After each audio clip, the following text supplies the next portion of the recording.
السلام علیکم ورحمۃ اللہ وبرکاتہ نحمده ونصلی علی رسوله الکریم اما بعد اعوذ باللہ من الشیطان الرجیم بسم اللہ الرحمن الرحیم للفقراء الذین احصروا فی سبیل اللہ لا یستطیعون ضربا فی الارض یحسبهم الجاہل اغنیاء من التعفف تعرفهم بسیماهم لا یسألون الناس الحافا وما تنفق من خیر فإن اللہ به علیم۔ معزز حاضرین، انشاءاللہ العزیز آج آپ کے سامنے ایک ایسے موضوع پر ایسے موضوع کے ذریعے سے کچھ باتوں کو پیش کرنے کی کوشش کروں گا جو ہماری روزمرہ کی زندگیوں سے متعلق رہیں گی۔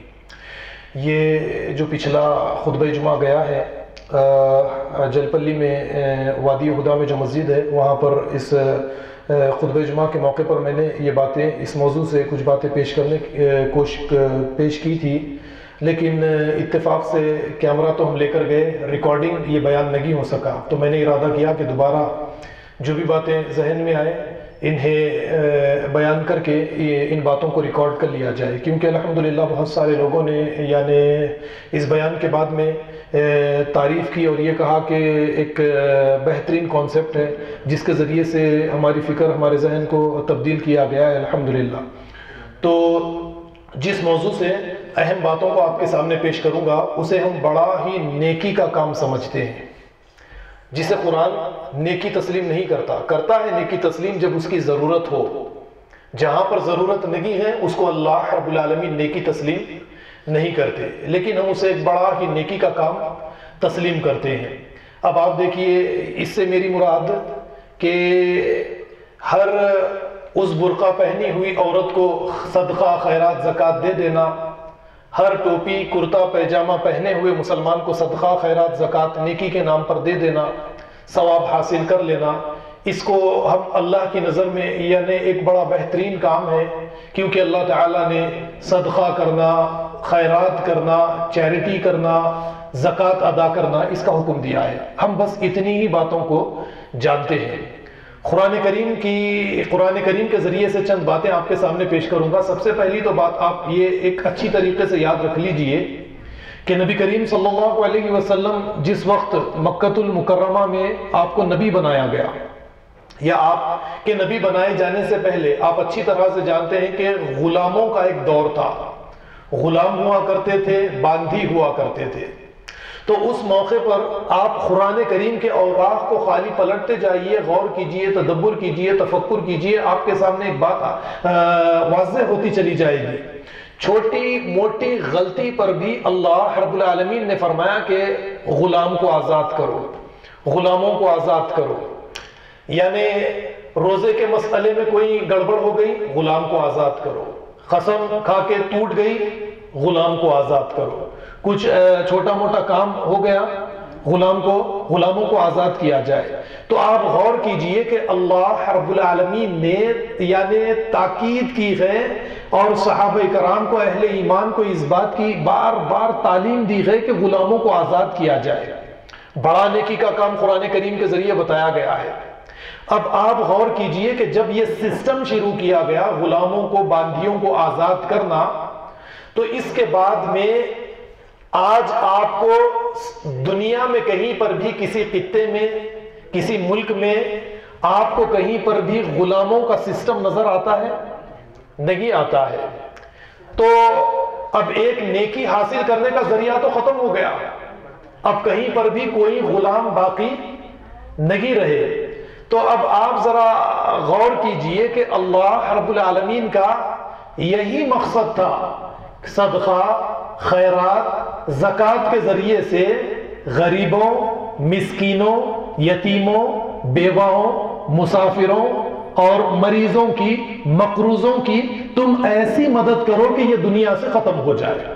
کوئی بیوہ اپنے آپ کو بیوہ محسوس نہ کرے، کوئی یتیم اپنے آپ کو یتیم محسوس نہ کرے، کوئی فقیر مسجد کے باہر، مندر کے باہر، درگاہ کے باہر یا کسی کی دکان پر، کسی کے مکان پر کوئی مسلمان بھکاری فقیر بن کر نہ آئے۔ اسلام اس چیز کو پسند ہرگز نہیں کرتا ہے، بلکہ صدقہ خیرات زکوٰۃ کے ذریعے سے ان لوگوں کو ختم کرنا چاہتا تھا۔ جس طریقے سے غلامی کے ایک سسٹم کو ختم کر دیا گیا، لیکن افسوس ہے ہم نے اس سسٹم کو، صدقہ خیرات زکوٰۃ کے اس سسٹم کو صحیح طریقے سے استعمال میں نہیں لایا، جس کی وجہ سے محسوس تو ایسا ہوتا ہے کہ قیامت تک کے لیے مسلمانوں میں فقیر، فقراء، مسکین، غریب، یتیم، بیوہ یہ پیدا ہوتے رہیں گے، اور مسلمان اسی طریقے سے پیدا کرنا چاہتے ہیں۔ اور پھر اس کے بعد میں کسی غریب کے ہاتھ میں 1 روپیے، 10 روپیہ، 100 کی نوٹ دے دیے، بڑا نیکی کا کام کر لیے، ایک انسان کی شخصیت کو تباہ اور برباد کر دیا۔ کیونکہ نفسیاتی اعتبار سے دینے والے کے اندر احساس برتری، لینے والے کے اندر احساس کمتری، اور لینے والا اس کے اندر سے شرم و حیا، یہ ساری چیزوں کا خاتمہ۔ 1 بار 2 بار ہاتھ پھیلانے کے بعد میں کہیں پر بھی ہاتھ پھیلانے کے لیے شرماتا نہیں۔ پھر اس کے بعد میں ہمارے صدقہ و خیرات کے ریزلٹس ایسے آنے لگے سوسائٹیز میں، مسلم ممالک کے اندر، کہ یہی صدقہ و خیرات کرنے والے شراب کا نشہ کرنا، نشہ آور چیزوں کا استعمال کرنا، چوریاں کرنا، ڈکیتی کرنا، بچوں کو کڈنیپ کرنا، بچوں کو پکڑ کر لے جانا، کرائم سوسائٹی کے اندر سب سے زیادہ یہی لوگوں نے راستہ اختیار کیا، مخبریاں کرنا۔ یہ ساری چیزیں آپ کو کن لوگوں میں ملیں گی؟ آپ نے فضول میں فقیروں کو پیدا کیا ہے، اور آپ یہ سمجھتے ہیں کہ بڑا ثواب کا کام ہے، چلو دیتے رہنا۔ مسجد کے باہر کچھ عورتیں نظر آ جائے، مرد نظر آ جائے، اب نیکی کمانے کا موقع تو یہی ہے، بس نیکی کے نام پر دیتے چلے گئے۔ میں بار بار ایک بات آپ لوگوں کے سامنے پیش کرتا ہوں، نیکی کا یہ جو کانسیپٹ ہے یہ بالکل غلط ہے۔ نیکی کا جو کانسیپٹ قرآن کریم ہمیں دیتا ہے، اسے اپنے ذہنوں میں اچھی طریقے سے بٹھا لیجئے۔ پھر سے دوہرا رہا ہوں بات کو آپ لوگوں کی یادداشت کے لیے۔ ہم اسے توپ کہتے ہیں، اصل میں یہ توپ نہیں، یہ ثوب ہے۔ ہم اسے عرب حضرات یا ہم اسے توپ کہتے ہیں۔ تو عربی میں آپ کو ملے گا ثواب، اصل میں یہ ثوب سے بنا کے ثواب۔ آپ کسی دکان سے ایک کپڑا خریدے، ٹیلر کے یہاں پر لے جائیں، اپنے جسم کا ناپ دے دے، اور یہ پہننے کے سطر کو چھپانے کے قابل بن جائے، تو یہ ہے ثواب، یہ بنتا ہے ثوب۔ تو جس چیز کا ریزلٹ آتا ہے اسے اسلام ثواب تسلیم کرتا ہے۔ جس کا کوئی آپ کپڑا لے، سطر چھپنے کی جگہ پر ٹیلر نے آپ کا ایسا کپڑا سی دیا، سطر کی کوئی حفاظت نہ رکھے، تو آپ اسے استعمال کریں گے؟ نہیں کریں گے آپ۔ تو یعنی صدقہ، خیرات، زکوٰۃ، چیریٹی کے ذریعے اللہ کا مقصد یہ ہے، اس کا ریزلٹ یہ رکھا گیا کہ فقیر ختم ہو، غریب ختم ہو، مسکین ختم ہو جائے، کسی سوسائٹی میں کوئی مسلمان بھیک مانگنے والا باقی نہ رکھے۔ اب آپ دیکھیے، ہمارے صدقہ و خیرات کے ذریعے سے جمعے کے روز نماز پڑھنے کے لیے چلے جائیں، ہمارے بارکس کی کوئی بھی مسجد فقیروں سے صاف آپ کو نظر آئے گی؟ کوئی مسجد نظر نہیں آئے گی۔ عیدگاہ میں عید کی نماز پڑھنے کے لیے جائیے، کسی درگاہ پر نظر ڈالیے، یا پھر اسی طریقے سے بازاروں میں نظر ڈالیے، برقع پہنی ہوئی عورتیں نظر آئیں گی، کرتا پائجامہ اور ٹوپی لگائے ہوئے مرد نظر آئیں گے۔ یہ ثواب کا کام ہے، اللہ تعالیٰ اسے ثواب تسلیم کریں گے؟ ہرگز اللہ رب العالمین اسے ثواب تسلیم نہیں کرتے۔ لیکن ہم ہیں بڑی شان کے ساتھ کہ چاہتے یہ ہیں کہ قیامت تک ہم اسی طریقے سے صدقہ و خیرات کرتے رہیں، فقیر پیدا ہوتے رہے، ہم نیکیاں کماتے رہیں، ہمیں جنت ملتی رہے۔ ایسا ہرگز نہیں ہے۔ اس بات کو نکال دیجئے آپ اپنے دماغ سے۔ پیشہ آور فقیروں کو خیرات دینا یہ نیکی کا کام نہیں بلکہ گناہ کا کام ہے۔ اس کام سے اجتناب کرنا ہمارے لیے بے انتہا ضروری ہے۔ دیکھیے اب کہاں پر، کس مقام پر کس کو صدقہ خیرات کرنے کا حکم اللہ رب العالمین کرتے ہیں؟ اللہ تعالیٰ نے فرمایا للفقراء الذین احصروا فی سبیل اللہ لا یستطیعون ضربا فی الارض۔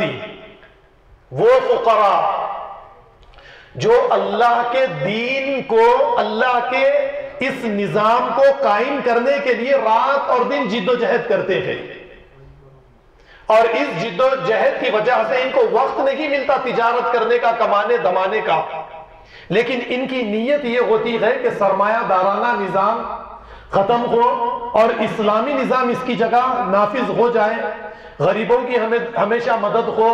آپ دیکھیے ایک آدمی پوری جستجو کے ساتھ دین کی طرف اگر وقت لگا دے، اسے تجارت کے لیے، کمانے دھمانے کے لیے وقت نہیں ملتا۔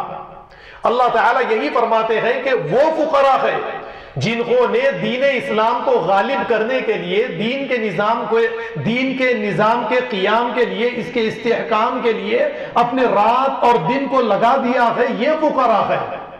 قرآن نے صاف فرما دیا۔ ہماری نظر میں فقیر اور فقراء کون ہیں آپ بتائیے؟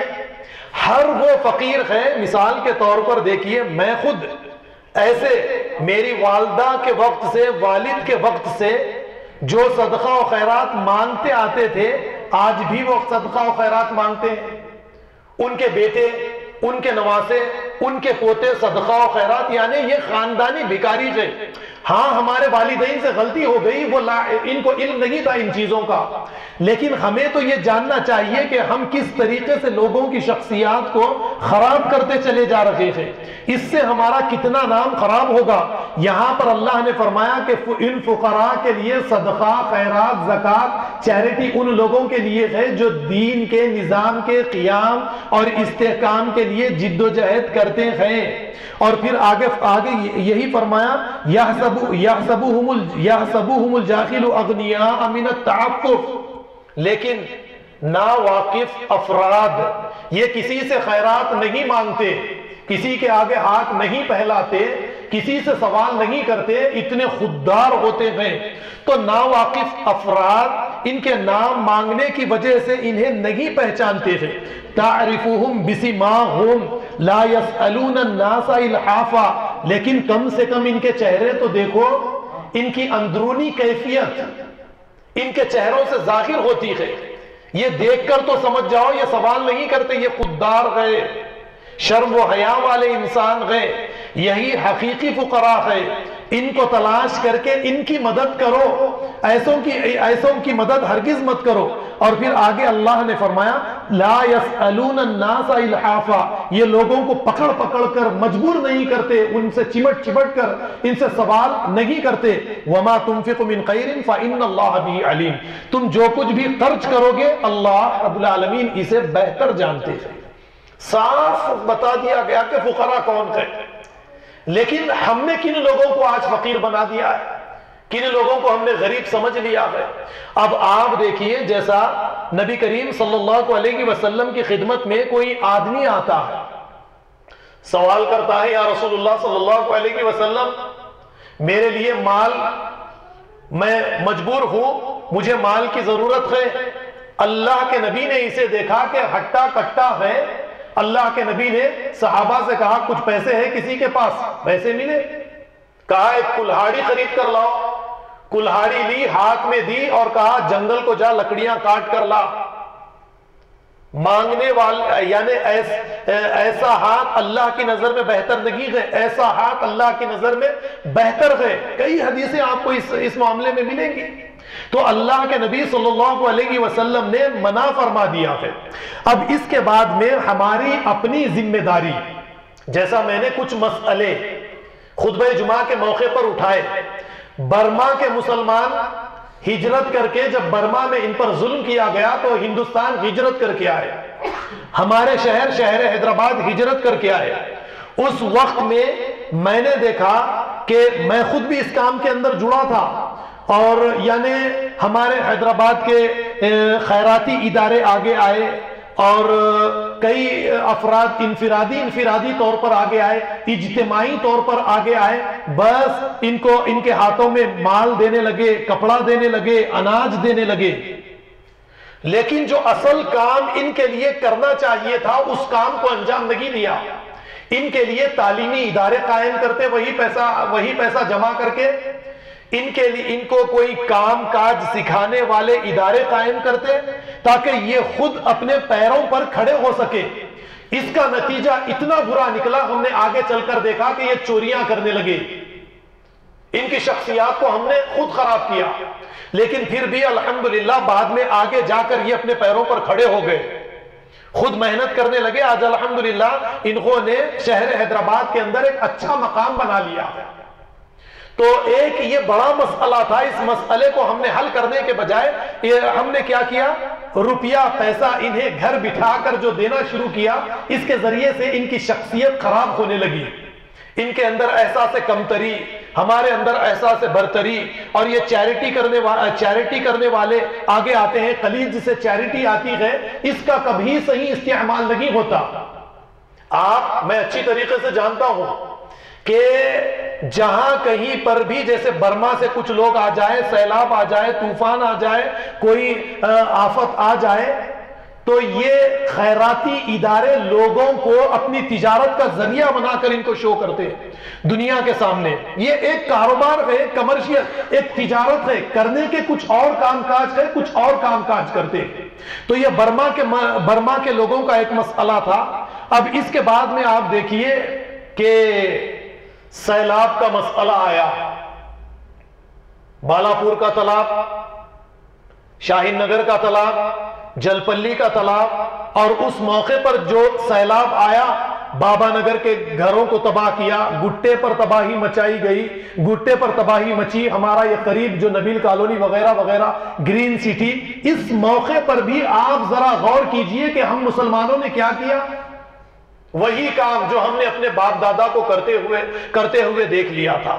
ہم نے یہ کیا کہ کپڑے جمع کیے، اناج جمع کیا اور پیسہ جمع کیا، اور انفرادی طور پر، اور کئی خیراتی ادارے آگے آئے، کئی مسلمان آگے آئے، بس اب اس طریقے سے لوگوں کی مدد کرنے لگے، کپڑے دینے لگے، اناج دینے لگے، دودھ دینے لگے، پیسے دینے لگے، لیکن کرنے کا ایک اہم کام جو آج تک ہم نے نہیں کیا کیا، اس کام پر ہم نے کبھی توجہ نہیں دی۔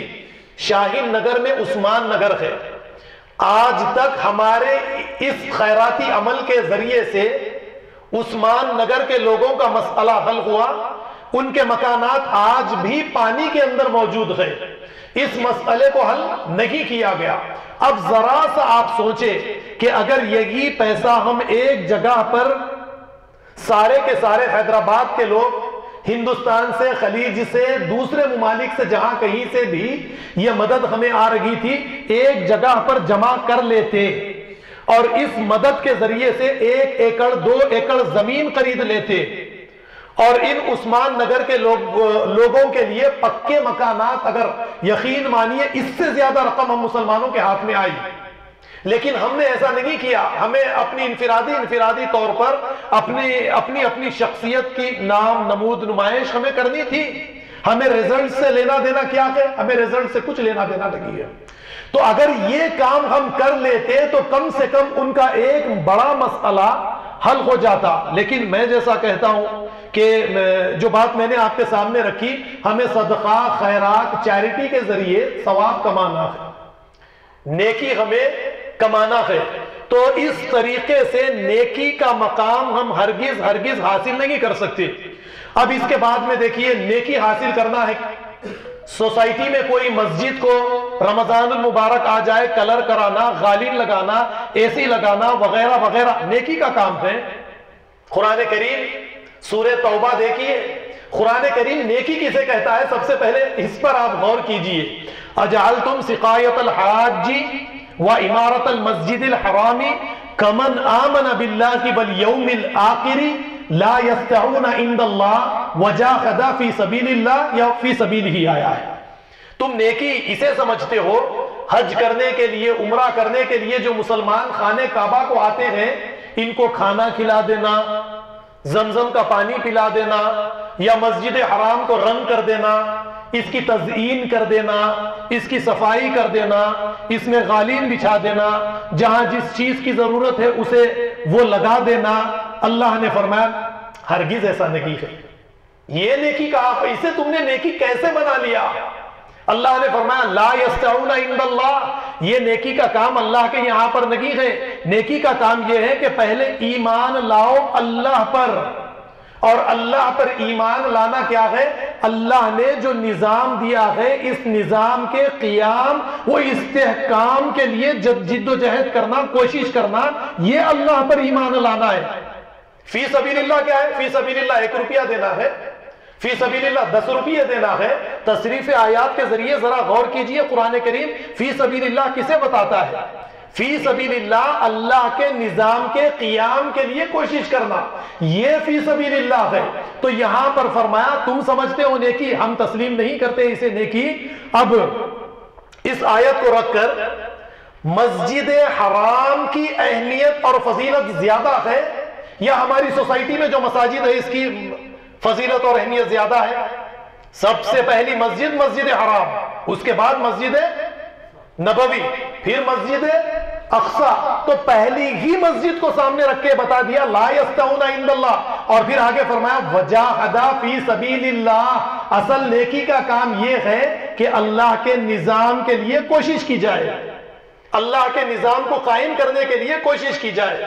نماز اسی نظام کے قیام کے لیے فرض، روزے اسی نظام کے قیام کے لیے فرض، حج اسی نظام کے قیام کے لیے فرض، عمرہ اسی نظام کے قیام کے لیے ایک عبادت۔ لیکن کبھی سمجھنے کی کوشش ہم نے نہیں کی ہے، چیریٹی، صدقہ، خیرات اسی نظام کے قیام کے لیے رکھا گیا، یہ ہمیشہ کے لیے نہیں ہے۔ ایک بات پھر میرے دماغ میں آئی، وہ نماز پڑھنا ہے، پانی نہ ملے تو کیا کرنا ہے؟